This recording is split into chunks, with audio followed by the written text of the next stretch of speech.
Handog ng Radyo Pilipinas World Service ang programang Global na Tayo. Pag-uusapan, hihimayin, aalamin ang mga isyung pinag-uusapan ng bayan at dadalhin sa pandaigdigang plataforma. Global na Tayo, talakayang hindi lang pambansa, bagkus pang global community pa. Global na Tayo, dito sa Radyo Pilipinas World Service, ang online digital station ng Pilipino saan man sa mundo. Tara na, Global na Tayo! Muli po isang mapagpalang pagbati at welcome na naman sa isa pang edisyon ng programang Global na Tayo, hatid sa inyo ng Radyo Pilipinas World Service. Ang Radyo Pilipinas World Service ay isa po sa mga himpilan ng Presidential Broadcast Service Bureau of Broadcast Services sa patnugot po ng Presidential Communications Office. Ako po yung lingkod, Ray Sampang.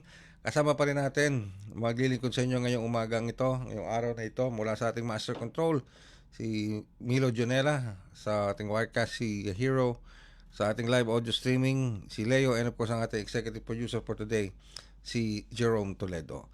Ang ating pong programa ay napapakinggan at napapanood sa pamamagitan ng ating Facebook Broadcast Live sa inyo pong mga Facebook browser, type lamang Radyo Pilipinas World Service. Ganyan po sa ating YouTube channel, ang ating pong YouTube channel, sa browser po yun sa YouTube, Radyo Pilipinas World Service. And of course sa iba't ibang panig ng mundo sa pamamagitan po ng ating shortwave broadcast sa gamit ang mga transmitters ng Voice of America dito po sa may Tinang Tarlac. Diyan po ang ating iba't ibang mga platforms kung saan pwede nyo po kaming subaybayan. Ano po. And syempre, ang aming din pong paanyaya sa inyo, like and follow our Radyo Pilipinas World Service Facebook page at subscribe to our Radyo Pilipinas World Service YouTube channel. Ngayon sa edisyong ito ng Global na Tayo, patuloy po tayong nakatutok dito sa mga kaganapan involving ito pong isa nating itong isang barko na lumubog, Roro, actually isang roll-on roll-off vessel na lumubog dito po sa may bahagi ng Basilan, ano po. At sa kasalukuyan po patuloy pa rin ang sinasagawang search and rescue efforts ng Philippine Coast Guard kasama ang iba pang mga ahensya ng gobyerno at mga local government units upang masiguro na ma-recover lahat itong ma-recover at ma-rescue. Hopefully, kung may ma-rescue pa tayo mga kababayan. Ano po. Anyway, sa putong ito, syempre makakausap, bukod sa Philippine Coast Guard na nakausap na natin I think a few days ago, ngayon naman makakausap po natin ang Marina, ang ating pong Maritime Industry Authority o Marina. At nasa linya po natin ng komunikasyon ngayon ng ating Marina Director, Director for Enforcement Service and spokesperson po ng Marina, walang iba kundi si Director Luisito de los Santos. Director Louie, magandang araw po at welcome sa programang Global na Tayo. Magandang umaga po, Sir Ray, at ang Marina ay nagpapasalamat po ulit sa pamamagitan sa pagbibigay po sa atin ng plataforma na ito para maihayag po natin yung mga impormasyon na dapat malaman po ng publiko. Alright. Thank you very much po, Director Louie. Director Louie, siguro unahin ko muna, kamusta po ang coordination ng Marina sa ating Philippine Coast Guard hinggil po dito sa sinapit nitong ating MV Tricia Christine 3 na lumubog po dito sa may bahagi ng Basilan? Ang Marina po at saka Philippine Coast Guard sa utos na rin po ng ating mahal na Secretary of Transportation po, si Secretary Banoy, mahigpit po ang bilin po niya sa Marina at Philippine Coast Guard na i-inspect na mabuti at i-audit na mabuti ang barko at imbestigahan talaga na maayos din at tutumbukin po talaga yung root cause ng aksidente na to.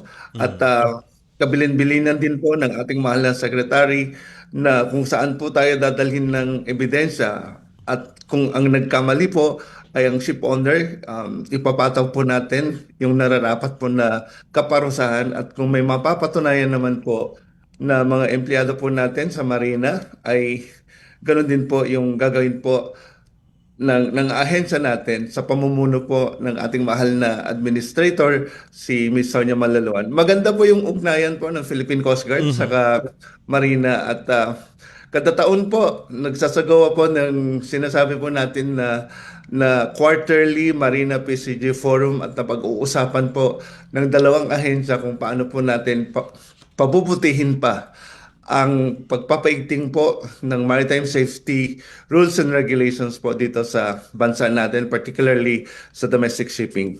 Okay, that's nice to hear. Pero sa puntong ito, Director Louie, kamusta po yung atas din ni Secretary, ng ating buting Secretary ng Department of Transportation na magsagawa kayo ng audit para po dito sa, hindi lang siguro sa Allison, kundi sa iba pang mga shipping lines na pwedeng kailangan sumailalim sa audit. Ang utos po ng ating mahal na sekretary po at magsasagawa po ng Marina ng inventaryo ng buong fleet po ng domestic shipping natin at pagkatapos po na ma-inventaryo, magsasagawa po ng comprehensive safety inspection sa audit. Ang pinag-uusapan po natin dito ay humigit kumulang po ng 16,000 na mga vessels sa buong Pilipinas. Kasama na rin po dito yung mga fishing boats, tapos mga bangka, mga regular po na ginagamit po natin sa cargo transportation at kasama na rin po yung passenger transportation natin, mga ROPAX na sinasabi po natin. Alright. So, marami palang sakop itong audit na to. So, matatagalan ba ang resulta nitong audit na to? May sapat ba tayong tao sa Marina to conduct this audit, Director? Sa ngayon po, nagsasagawa po ang Marina ng mga estratehiya na ipapatupad dito po sa utos ng ating mahal na secretary. Of course, itatap po natin dito yung support po ng Philippine Coast Guard. Ang Marina po ay isang maliit na ahensya at ibig sabihin, pag maliit na ahensya, may sapat lang din po tayo na mga inspectors, auditors na gumaganap sa kanilang mga tungkulin pang araw-araw. Pero yung usapin po na safety audit at inspection po ng lahat ng fleet po natin sa domestic shipping, may challenge po tayo. So ang approach ay uunahin po natin yung mga passenger carrying ships na kung saan kailangan po natin talagang i-ensure yung seaworthiness kasi buhay po ng mga tao po yung pinag-uusapan po natin dito. Alright. You mentioned kailangan ma-ensure itong magandang pagsasagawa ng comprehensive audit dito sa mga shipping lines o sa iba pang mga seafaring vessels natin. Ano po? Particularly dito sa Allison Shipping Lines. I will go to Allison Shipping Lines now, ano po, Director Louie.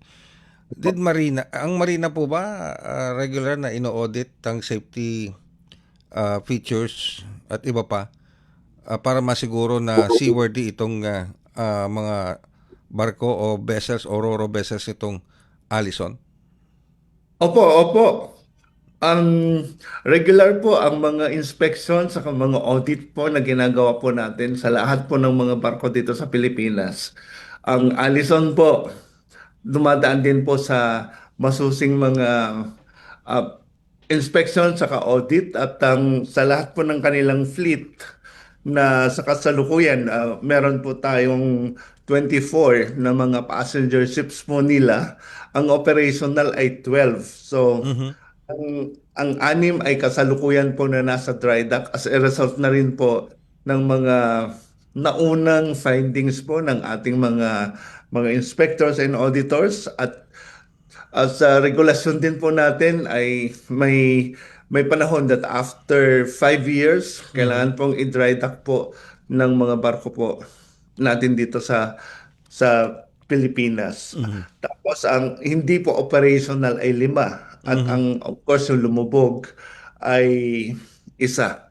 So, ang kinakasangkutan po ng mga insidente ng Allison Shipping ay umaabot po na 32 pero gusto po namin i-clarify na yung 32 ay yung mga incidents.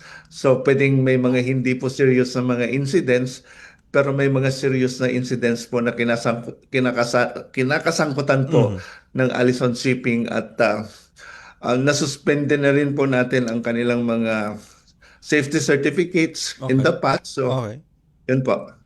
Alright. So, ilan po yung incidents na naitala nitong Allison Shipping Lines?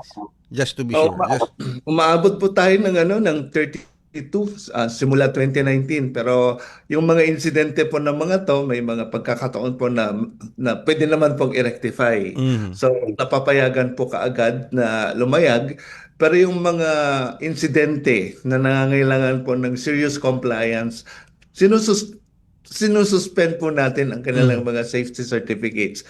Ibig sabihin, pag suspended po yung safety certificate, hindi po sila pwedeng maglayag. Kaya yung mga ship owners po natin, napaka-importante na dapat sumunod po sila sa mga maritime safety rules and regulations kasi isang araw po na hindi pinayagan na lumayag, suspendido ang kanilang kita. Mhm. Kaya ganun po yung mga parusa na binibigay po natin dahil po sa insidente na to masyadong serious po dahil may mga kababayan po tayo na nawalan po ng buhay. Yes. Mhm. Ano po, kung saan po tayo dadalhin ng ebidensya, sabi nga po ni Secretary Banoy at kay Administrator Malalon ng Marina, eh, ipapatupad po natin yung mga dapat na mga penalties on the part po ng ng ship owner kung kailangan po natin na i-revoke ang kanyang certificate of convenience o yung prangkisa na sinasabi, gagawin po natin. Ibang usapin po pag may mga namamatay po na mga kababayan natin sa ating mga passenger carrying ships dahil ang prangkisa ay isang privilege imbued with public interest. Hindi lang po dapat yung kita, yung iniisip po ng ating mga operators, kundi yung kaligtasan ng kanilang mga pasahero. Alright. Director Louie, para lang po mailagay natin sa konteksto at ma-differentiate natin ang role or responsibility at mandate ng Marina as against the Philippine Coast Guard. Ano ba ang pagkakaiba ng mandato at responsibilidad ng Marina sa Philippine Coast Guard? Kasi minsan nagkakaroon ng mix-up dito yung ating mga kababayan. Kesyo nasasabi na ang Marina dapat ang involved sa inspection, ang PCG ang nagbo-board, tapos tinitignan kung sino yung mga sakay. Ano po ba talaga ang delineation, ang division of labor, ika nga, sa pagitan ng Marina at ng Philippine Coast Guard? Sir Ray, ang Marina po nagsasagawa po ng mga inspection saka sa mga audit. Sa pamamagitan po ng inspection saka audit, ang magiging resulta nito ay ang pag-i-issue ng Marina ng sinasabi po natin na mga statutory certificates. Pwede po yung tonnage certificate, pwede po yung cargo safety certificates, among others. Lahat po ng certificates po para sa barko ay nanggagaling po sa Marina. Kaya pag na-issue ng Marina ang mga relevant po ng mga safety certificates, kasama na rin po dito yung mga ship registration, among others, pinapasiguro po natin na ang barko na yon ay seaworthy. Okay. Yung Philippine Coast Guard naman po, sila yung nagsasagawa ng yung pre-departure inspection at tumutulong din po sila sa pag-i-inspect po ng seaworthiness ng mga barko, noting na hindi naman po natin kayang puntahan po sa lahat ng mga ng mga ports dito sa Yes. sa Pilipinas. For example, doon po sa Tawi-Tawi, sa Holo, wala pong tao ng Marina doon. Pero may mga kasamaan po tayo sa Philippine Coast Guard at tayo ay araw-araw po na nagpapasalamat sa suporta rin po na binibigay po ng Philippine Coast Guard sa atin sa pag-maintain po ng sinasabi po natin na safety. Alright. Kaling nagkaroon na aberya, sila rin po yung in charge ng search and rescue. Hindi po yung Marina yung nagsasagawa ng search and rescue. Pag may mga seryosohang investigasyon, pwede rin po kasi na nagkakaroon po ng joint investigation ng Marina sa Philippine Coast Guard. Alright. So, pagdating sa security issuance ng security certificates ng isang vessel, ano yan, ika nga trabaho ng, responsibilidad ng Marina po yan to ensure that there are enough security measures o Safety po, life vests. safety certificate po. Okay. So, sa Marina po yan. Okay. Apo. Alright. Sige. And, sa ngayon po ba, Director Louie, May insurance ba na itong mga shipping companies na ito, particular sa Allison, may insurance ba itong mga ito para sa mga pasahero? Yes po, required po sila na mag-procure po ng insurance coverage ng mga passengers dahil na rin po ito ay sinasaad po ng Marina Circular at 2016-01. So bawat survivor ay entitled po ng 50,000 pesos at yung mga yung mga nasawi, yung mga mga kin sa mga heirs nila ay Mm. may entitled po ng 200,000 pesos. Nakakalungkot nga po na although polisiya po ng gobyerno na to, kailangan din po siguro natin na repasuhin kasi Mhm. ang circular na to ay na-issue noong 2016. Mhm. So dapat siguro mas hihigpitan pa natin o mas dadagdagan pa natin yung insurance coverage Yes. para mas magiging conscious ng ating mga ship owners ng kanilang mga responsibilities. So for example po, doon sa Allison, ang dami po yung mga survivors. Kung kukuhanin po natin yung, well, maganda po na maraming survivor. That is the context. Lahat po sila ay entitled po ng 50,000. Mhm. Tapos mga namatay naman po 200,000. Kung bibilangin po natin ang pera na ilalabas po ng insurance saka yung Allison Shipping, milyon-milyon po 'yon. Mhm. Pag i-maintain po nila ang kanilang operations at at the same time yung seaworthiness ng barko, naiiwasan po natin ang mga trahedya na to Mhm. kaysa naman po nagkakaroon tayo ng trahedya na nalulugi ang mga negosyo, may mga namamatayan at matindi po yung epekto ng Mhm. mga ganitong trahedya dito sa ekonomiya natin. No? Promote po natin yung maritime tourism. Paano po tayo makapag-promote kung ang ating mga ships natin, ships carrying passengers, ay ganito yung nagiging klase Mhm. ng pag-maintain ng ating mga operators. Ang Marina naman po, Sir Ray, sinisigurado po natin kasama ang Philippine Coast Guard that at the time of the inspection, sinisigurado natin na seaworthy ang Mhm. barko. Mhm. Mhm. So Mhm. kung may mga deficiencies, pinaparectify po natin. All right. Ang tanong po natin, the day after hanggang sa susunod na operations po na pag-inspect ng Marina, yung continuing compliance po Mhm. ng ating mga operators, dun po yung dapat na tignan din ng mga nagnenegosyo. Hindi lang po dapat kita ang Mhm. nasa isip nila, mas yung importansya po ng safe at convenient na travel ng ating mga mamamayan at ang kaligtasan ng bawat mananakay po sa ating maritime transportation system. All right. Isang tanong na lang po, Director Louie. Kung nakasurvive, meron silang makukuha na tama ba? 50,000 pesos based on sa 50,000 insurance. pesos po. Okay. Tapos doon sa mga nasawi, magkano po yung makukuha? 200,000 pesos Alright. po. Paano po kung wala sa manifesto yung nasawi o nag-survive? May Yun, makukuha pa rin ba? yun po yung matinding violation po ang kaharapin po ng ating ship owner kung nagkaroon po sila ng overloading at kung mapapatunayan po. Sa tingin ko po, basta sumakay po 'yon, Mhm. sumakay, entitled po.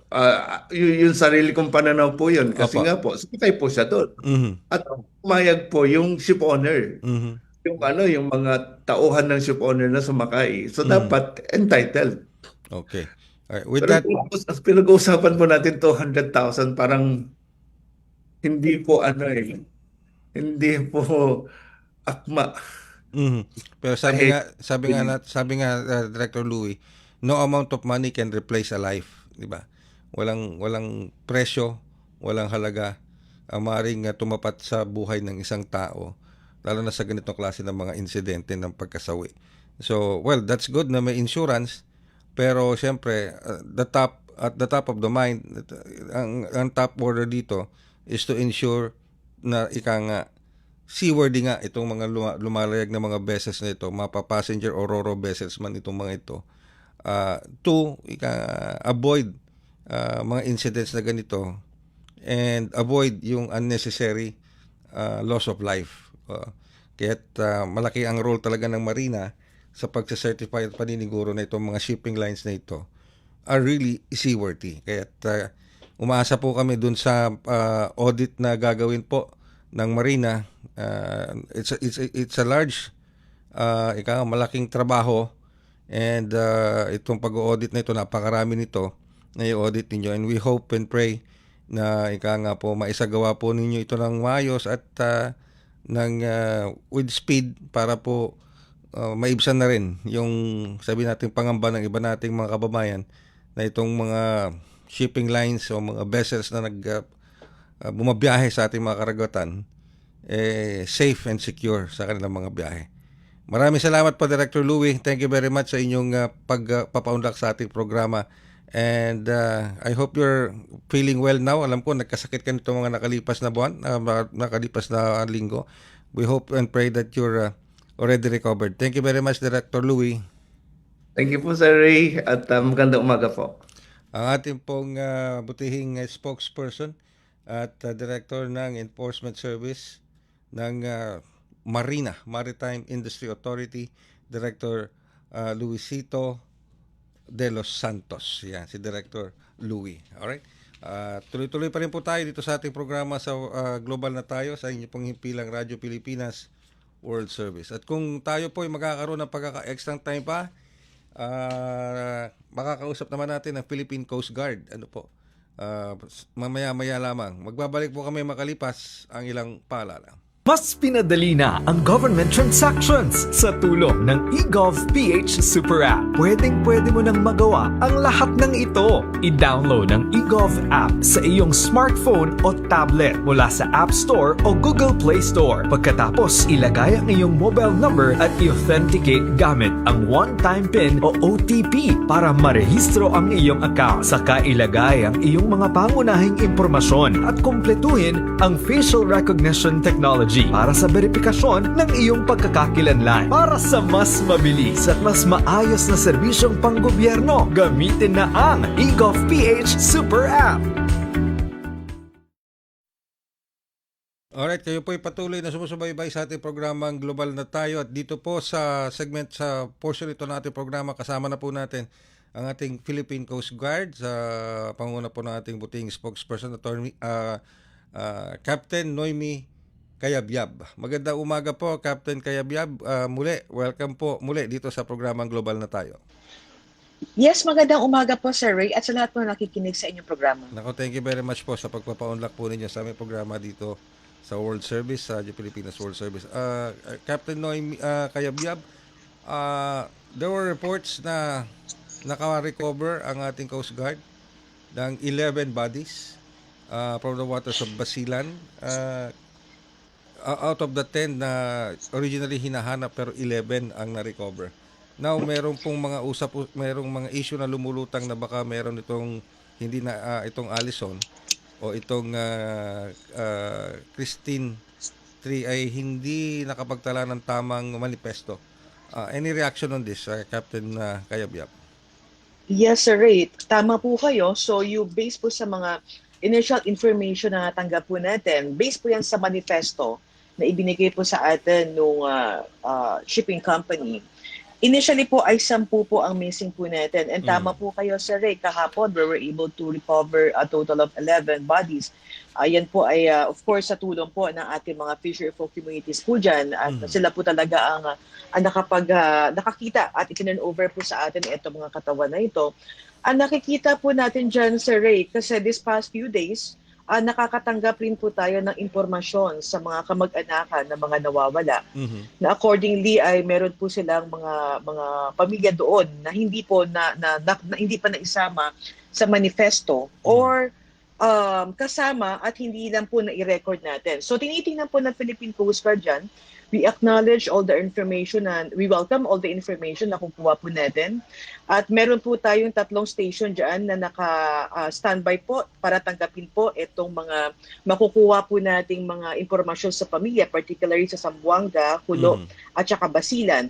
And after po ng 11 recovered bodies kahapon, we are still pursuing yung ating search and rescue mission po ngayon dahil po sa mga naibigay po sa ating mga data na accordingly yung kanilang mga kamag-anak po ay kasama po sa mga missing. At chine-check rin po natin, Sir Ray, yung possibility na nabanggit niyo po kanina, posibleng nakasakay na wala po sa manifesto or nasa manifesto pero hindi po nakasakay.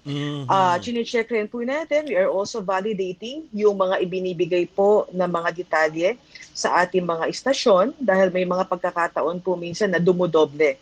So, as to the missing, Sir Ray, we are still validating all those information para ma-finalize din po talaga natin kung ilan pa po talaga ang ating hinahanap. But definitely, ang Philippine Coast Guard po ay hindi po mapapagod sa pagsasagawa po ng ating search and rescue mission. At sa katunayan po, Sir Ray, dineploy na rin po natin isa sa pinakamalaking barko. Itong 97 meters po natin, nasa Basilan na rin po ngayon.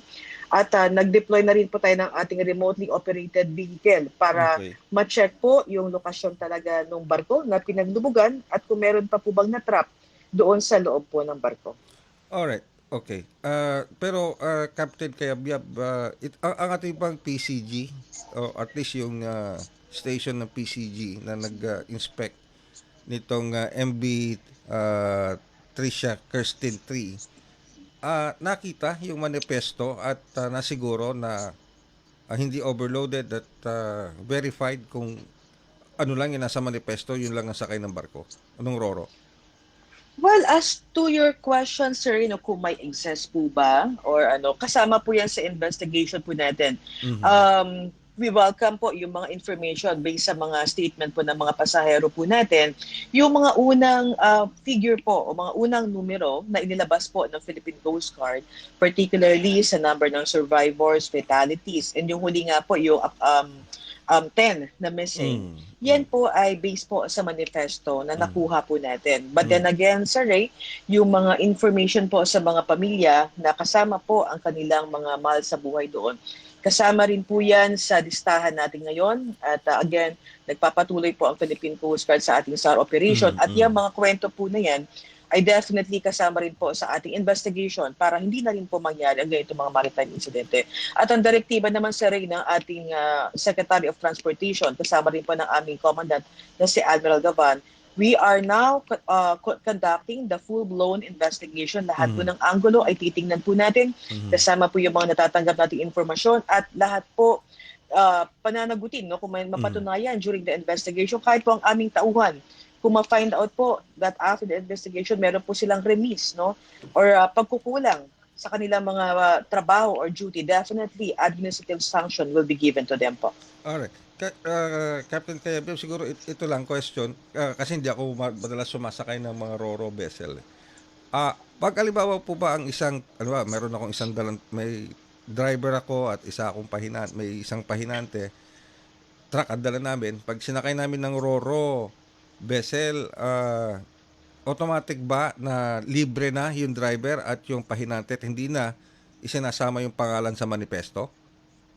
Kasama po yan sa manifesto, Sir Ray. Lahat po ng mga pasahero na sasakay ay dapat po nasa manifesto. Ayun. Kasi minsan may nagsasabi baka hindi na naisasama dahil kasama na sa binabayaran yung truck, baka kasama na yung driver at saka conductor doon. So, kailangan pa rin isama yung pangalan ng mga driver at manifesto o kung sino man yung lulan ng vehicle. Tama po kayo, sir. Lahat po ng mga individual, kahit yung crew po ng barko, kasama po yan. So well accounted po dapat. Kaya ito nga po, may mga tanggap tayong information na sumobra tayo based doon sa manifesto na ibinigay po sa atin. So again, may possibility and I cannot give a conclusive statement. Ongoing na rin naman po, Sir Ray, yung ginagawa nating investigation. So may probability po na may mga sumakay na wala sa manifesto at may mga nasa manifesto na hindi po sumakay. Alright, Captain Kayabyab, siguro my last na lang po before I let you go. Sa kasalukuyan po, can you give us, as we speak, yung numbers, total numbers ng na-rescue, total numbers ng casualty, at total number ng hinahanap pa rin po natin? Dito Yes. Sir Ray, ang survivors po natin is 316 at ang fatalities po, kasama rin po yung 11 na na-recover po kahapon is total of 29. And then yung missing po, hindi pa po natin mabanggit kung ilan pa po talaga at meron pa po tayo mga natatanggap na mga information sa iba't ibang mga kaanak po at again ongoing po yung ating validation dahil may mga instances po na dumodoble po yung pangalan na tatanggap po ng ating mga istasyon. So we are still validating para mas maging accurate po tayo sa bilang talaga ng ating hinahanap. But as we speak po, Sir Ray, regardless of these numbers, ongoing pa rin po ang ating isinasagawang search and rescue at nagpapasalamat po kami sa lahat po ng mga individual, mga volunteered fisher folks po and even yung mga iba't ibang ahensya na tumutugon po sa search and rescue operations po natin. With that, Captain Kelvia, maraming salamat po sa oras na pinagkaloob niyo dito sa ating programa. Thank you very much po at we wish the Coast Guard all the best. Maraming salamat po, Captain Kelvia. Maraming salamat, Sir Ray, and good morning po. Ang ating pong spokesperson ng Philippine Coast Guard, Captain Noemi Cayabyab. At sa pamamagitan po ng panayam natin with Marina kay Director Louis de los Santos at sa ating spokesperson ng Philippine Coast Guard, Captain Cayabyab. Gayon rin sa ngalan po ng ating mga nakaakibat sa Master Control, ulitin ko, si Milo Jonela, sa Wirecast si Hero, and of course ang ating executive producer for today, si Jerome Toledo. Ako naman po yung lingkod, Ray Sampang. Maraming salamat po. Hanggang sa next week na. Kasi, Friday ngayon dito sa Pilipinas. Sa mga nakikinig at nanonood sa atin ng mga overseas Filipino workers at mga Filipino diaspora, syempre iba-iba yung timeline natin, iba-iba yung oras natin. So, pero dito sa Pilipinas, as we conduct this program, Friday na po, January 30. Okay? So, bukas, oras sa Pilipinas, 31, last day na ng Enero. So, pagdating ng linggo, oras at araw sa Pilipinas, February na. O, di ba? Ganun kabilis. Parang kailan lang nagdiwang tayo ng Pasko, sinalubong natin ng bagong taon. Biruin nyo sa darating na linggo, Pebrero na. 11 months na lang, magpapasko na naman ulit. Di ba? Ganun yun eh. Okay? So, maraming salamat po sa inyong pagsubaybay sa ating programa at magkarinigan at magkita tayo ulit Monday, February 2. Tama ba? Tama, February 2. Maraming salamat po sa inyong pagsubaybay. Handog ng Radyo Pilipinas World Service ang programang Global na Tayo. Pag-uusapan, hihimayin, aalamin ang mga isyung pinag-uusapan ng bayan at dadalhin sa pandaigdigang plataforma. Global na Tayo, talakayang hindi lang pambansa, bagkus pang global community pa. Global na Tayo, dito sa Radyo Pilipinas World Service, ang online digital station ng Pilipino, saan man sa mundo. Tara na, Global na Tayo.